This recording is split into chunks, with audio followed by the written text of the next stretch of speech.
Some notes on not jumping to conclusions that incidents are cyber attacks. A false flag operation shows the difficulty of attribution. Not everything that purrs is a kitten, because sometimes it's a bear. Notes from the ISC Security Conference in Atlanta, including some reflections on the criminal markets business cycle, the dangers of social engineering, and the importance of attending to the fundamentals. And the Vatican fixes a bug.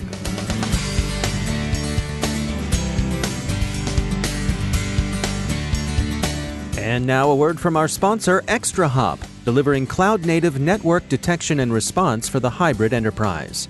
The cloud helps your organization move fast, but hybrid isn't easy. Most cloud threats fall on customers to resolve, and prevention-based security wasn't designed for the modern attack surface. That's why Gartner predicts that 60% of enterprise security budgets will go towards detection and response in 2020. ExtraHop RevealX Cloud is the only SaaS-based network detection and response solution for AWS with complete visibility, real-time threat detection, and automated response powered by cloud-scale machine learning. Request your 30-day free trial of RevealX Cloud at extrahop.com/trial. That's extrahop.com/trial. And we thank ExtraHop for sponsoring our show.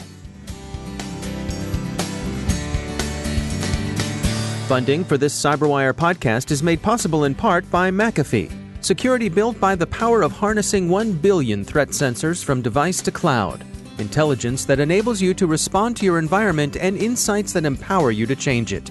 McAfee, the device-to-cloud cybersecurity company. Go to mcafee.com/insights.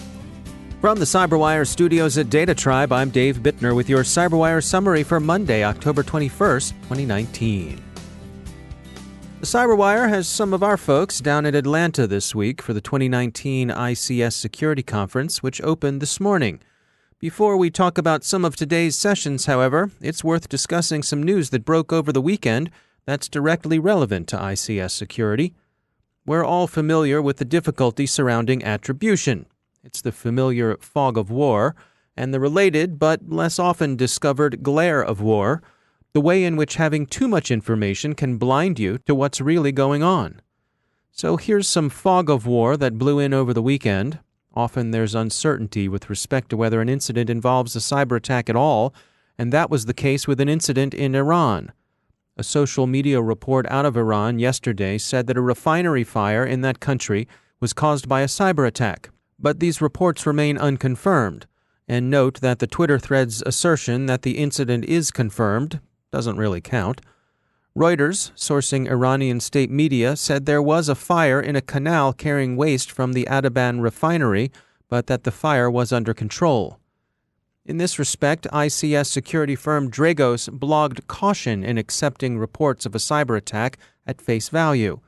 After all, while cyber attacks can and have caused physical damage, accidents do happen, and it's important not to jump to conclusions.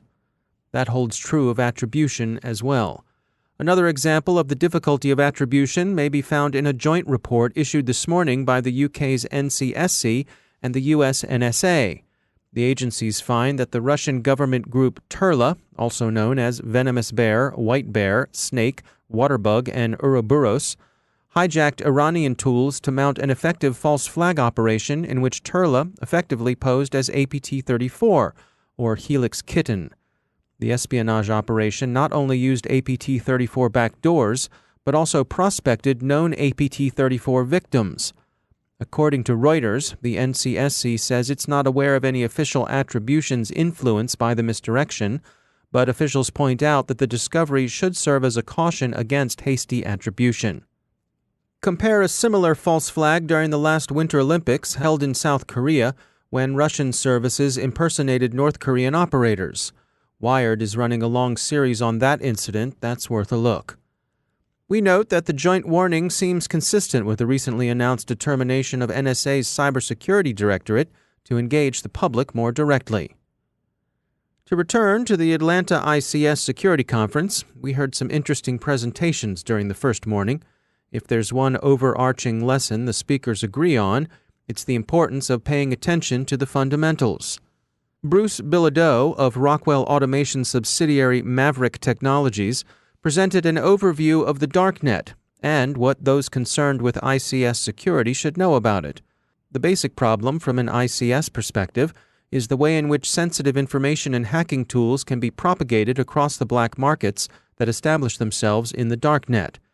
He offered a range of lurid true stories designed to make plant managers' flesh creep, the ease with which people trade company information anonymously, the hacking services freely available, and the price lists that make such services accessible to many who wish companies ill. One of his more interesting observations noted last week's recent arrests of some 300 individuals who were engaged in child abuse in the course of running illicit content services online. That, Bilodeau pointed out, is what law enforcement is interested in stopping, and quite properly so. Your concerns, he said, addressing an ICS audience, don't have that kind of high priority. And he also noted the fracturing of contraband black markets with the Silk Road takedown. That's part of the normal black market business cycle: consolidation followed by an official crackdown, followed by the proliferation of small operators, followed by another phase of consolidation that continues until the next official crackdown. We're currently in a fragmented phase, Bilodeau observed. Earlier in the morning, Mark Carrigan, COO of PAS Global, talked about the good, the bad, and the ugly of ICS security. The good lay in signs of increased cooperation between OT and IT, with OT beginning to catch up to IT, particularly with respect to access management. He also saw industry focused on the right things: visibility, audits, and security awareness programs. And above all, companies now understand that OT security deserves investment.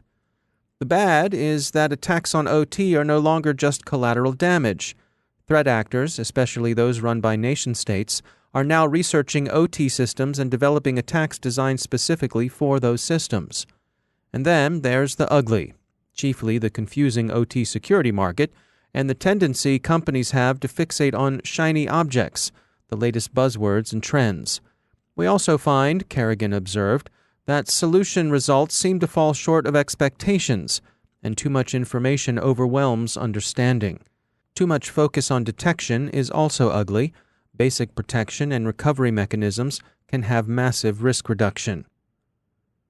Turning to the threat of social engineering, a presentation by Chad Lloyd, security architect at Schneider Electric, pointed out that compromising a system very often starts with compromising a human being.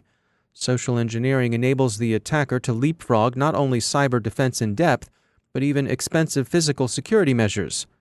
He agreed with Carrigan. Attention to the basics matters. And in defense against social engineering in particular, those basics include security awareness training for employees. We'll have notes and updates throughout the duration of the conference. And finally, we're all familiar with the Internet of Things and the industrial Internet of Things. There's also, inevitably, an Internet of Sacramentals. That is, the things religious believers use in the course of their devotions. Last Wednesday, the Vatican introduced an e-rosary app that's designed to enhance the prayer life of those who use it. You signed up with an email, and a 4-digit PIN was transmitted.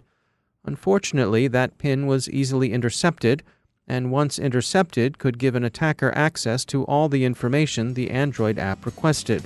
The researcher who found the vulnerability informed the Holy See, and the bug was fixed by Thursday. And now a word from our sponsor, Dragos. The CyberWire is partnering with Dragos for a free ICS webinar entitled Threat Intelligence Explained, Examined, and Exposed on October 22nd, which is tomorrow. We'll share real-world insights from hunting some of the most sophisticated threats and cover vulnerable assets that need protection. Be sure to register for tomorrow's ICS Threat Intelligence webinar featuring Dragos and the CyberWire. I'll be there. Register at dragos.com/webinar. That's dragos.com/webinar. And we thank Dragos for sponsoring our show.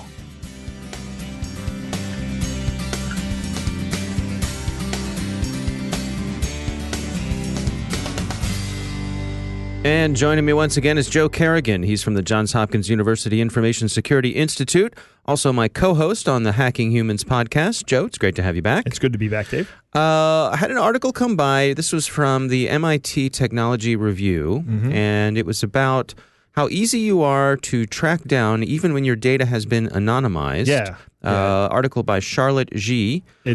What's going on here? Fairly trivial to re-identify people from an anonymized data set. Okay, well, let's start out with some definitions here. Okay. When we're talking about an anonymized data set. Okay, first off, let's explain why we have these things called anonymized data sets, particularly for in the field of healthcare. Okay. A lot of times we need these data sets in order to perform research, right? But there's regulations, and there are HIPAA regulations, and there might be some internal IRB regulations that say if you're going to store this kind of information, you have to store it in an anonymized fashion, right? Which means that all of the personal identifiable information has been stripped from the data set and replaced with tokens. Okay. Right? But there is some information that can't be stripped because it's important to the research, and those things happen to be demographic pointers, right? Like your age, whether I'm a man or a woman, your gender, whether you're white, black, Hispanic, whatever. Your race is usually a very important indicator because in there are certain health conditions which affect different races disproportionately than the other races. So that's important. Where you live, what zip code you're in. So those are all very valid reasons to have de-identified data sets. However, this study found if I know 3 things about you, that being your birth date, your gender, and your zip code, then I can identify somebody correctly 83% of the time in a data set. And they even have a tool that has some data sets that tells you how well you can be identified. So I went into this tool and I entered my date of birth, my gender, my zip code, and it came back with a 99% identifiability. So in other words, if somebody looked me up in any of these data sets, then they would be 99% sure that they had me. Even though they didn't have, the data set did not have your name in it. They could look at the health information that was associated with my record. Now, a couple of things. When I join any of these sites that demand to know my birthday, I always tell them the same thing. It's January 1st. That's not my birthday, but that's what they get told. Okay. Because I don't want them to be able to identify me with other data sets that might be out there where they actually do have my birthday. And I'm actually now reconsidering whether or not it's important for my healthcare provider to know my actual birthday after reading this. Because when I enter January 1st and the other information, that identifiability instantly goes down to 63%, which is well below the average. And getting pretty close to 50%, which is essentially you're anonymous because it's a coin flip on whether or not you have the actual person. Right. Okay. Now, there is a new technology out there, a newer technology called differential privacy, which takes one of these anonymized data sets and adds noise to it. But the noise doesn't change any of the value of the data set. All it does is add more anonymity to the point where if I know something about somebody, those 3 points of data or maybe more points of data, then when I get a record out that may or may not be the person, I can't tell more than 50%. In other words, I'm guessing whether or not that is the actual person. So I think that's the solution when you're looking at public health data and public health information. But when you're looking at data that's information about an individual, it may not be useful, right? Yeah, it's interesting in this article they were saying that they're going to be using differential privacy for the U.S. Census database. Well, that's a good use of it, right? Because the U.S. Census database is a database that's supposed to have general demographic information about a population, right? So differential privacy is a great application for that. All right. Well, it's interesting. Nice to know that there are solutions at hand to make this better, that it's not very not real all problems, hopeless. Yeah. All right. Well, Joe Carrigan, thanks for joining us. It's my pleasure, Dave.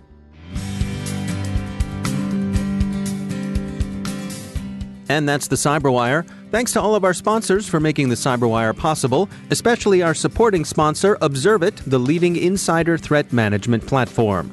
Learn more at observit.com. The CyberWire podcast is proudly produced in Maryland out of the startup studios of Data Tribe, where they're co-building the next generation of cybersecurity teams and technology. Our amazing CyberWire team is Stefan Vaziri, Kelsey Bond, Tim Nodar, Joe Carrigan, Carol Terrio, Nick Valecki, Bennett Moe, Chris Russell, John Petrick, Jennifer Iben, Peter Kilpie, and I'm Dave Bittner. Thanks for listening. We'll see you tomorrow.